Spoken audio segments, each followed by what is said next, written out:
পুলিশের একটা বড় ফোর্স, এটার যে ভয়েড যেটা সৃষ্টি হয়েছে, এই ভয়েডটা সেনাবাহিনীর স্ট্রেংথ দিয়ে এটা পুরো করা সম্ভব না। কালকে আমরা শপথ গ্রহণের জন্য যথাসাধ্য চেষ্টা করছি। পরিস্থিতি এখন অনেক উন্নতি হচ্ছে, আস্তে আস্তে ধীরে ধীরে আমার ধারণা যে 3-4 দিনের মধ্যে পরিস্থিতি স্বাভাবিক পর্যায়ে চলে আসবে। তবে যারা এই সমস্ত অপরাধ করেছে তাদেরকে আমরা ছাড় দিব না, অবশ্যই তাদেরকে তাদের বিরুদ্ধে আইন ব্যবস্থা গ্রহণ করা হবে। আপনারা দেখতে পাচ্ছেন আমার সাথে 2 নেভি চিফ এবং এয়ার চিফ আছেন, আমরা একসাথে কাজ করছি। কিছুক্ষণ আগে আমার প্রফেসর ইউনুসের সাথেও কথা হয়েছে, ওনার সাথে কথা বলে আমার খুব ভালো লাগলো। আমার কাছে মনে হয়েছে উনি অত্যন্ত আগ্রহী এই কাজটা করার জন্য, এবং আমি নিশ্চিত যে উনি আমাদেরকে একটা সুন্দর গণতান্ত্রিক প্রক্রিয়া আমাদের নিয়ে যেতে সক্ষম হবেন এবং আমরা এর থেকে উপকৃত হব। আর আমি দেখলাম যে স্টুডেন্ট এবং ভলেন্টিয়ার্সরা অত্যন্ত চমৎকার কাজ করছে। যেহেতু এখন ট্রাফিক পুলিশ ছিল না, তারা ট্রাফিকিং এর কাজ করছে, বিভিন্ন রাস্তা পরিষ্কার করা, যে সমস্ত ভ্যান্ডালাইজেশন হয়েছে যে সমস্ত স্থাপনাগুলোতে, ওগুলোকে পরিষ্কার করা। আমরা অত্যন্ত আনন্দিত যে তারা এই ভালো কাজগুলো চালিয়ে যাচ্ছে। আমি তাদেরকে অনুরোধ করবো যে এই ভালো কাজগুলো যেন তারা চালিয়ে দেয় এবং বিভিন্ন জায়গায় ঢাকার বাইরে যে সমস্ত লুটতরাজ অপরাধ সংঘটিত হচ্ছে ওগুলো প্রতিহত করার জন্য আমি তাদেরকে অনুরোধ করেছিলাম এবং তারা সেই কাজও করছে। এবং আমি নিশ্চিত যে আমরা সবাই মিলে একটা সুন্দর আবার স্বাভাবিক পরিস্থিতিতে আমরা ফেরত চলে আসতে পারব।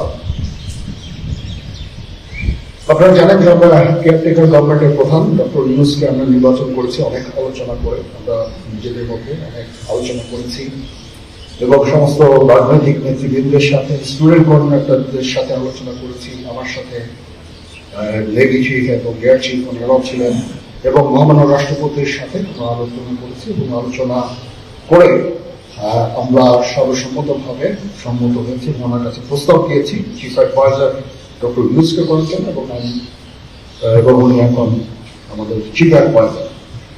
কালকে আসবেন, কালকে হয়তো দুপুরে উনি এসে পৌঁছাবেন, আমি ওনাকে রিসিভ করতে যাব। আমরা ওনাকে সর্বতভাবে সহায়তা করব। আমি army chief, navy chief, air chief, এবং আমি নিশ্চিত যে উনি সমস্ত রাজনৈতিক দল এবং সবার কাছ থেকে সাহায্য সহযোগিতা পাবেন, স্টুডেন্ট ফোরাম, স্টুডেন্টস, এবং আমরা সবাই মিলে ওনাকে সাহায্য করব। এবং অনেক ধরনের গুজব চলছে, আমি জনগণকে আহ্বান করব এ ধরনের গুজবে যেন কান না দেয়। আমরা একটা চমৎকার পরিবেশে সুন্দরভাবে সবাই মিলে আমরা কাজ করে যাচ্ছি। আমার সেনাবাহিনী নিয়ে বিভিন্ন সেনানিবাসের মধ্যে বিভিন্ন কিছু হচ্ছে ইত্যাদি সমস্ত গুজব রচনা করা হচ্ছে, এগুলোতে আপনারা কান দিবেন না।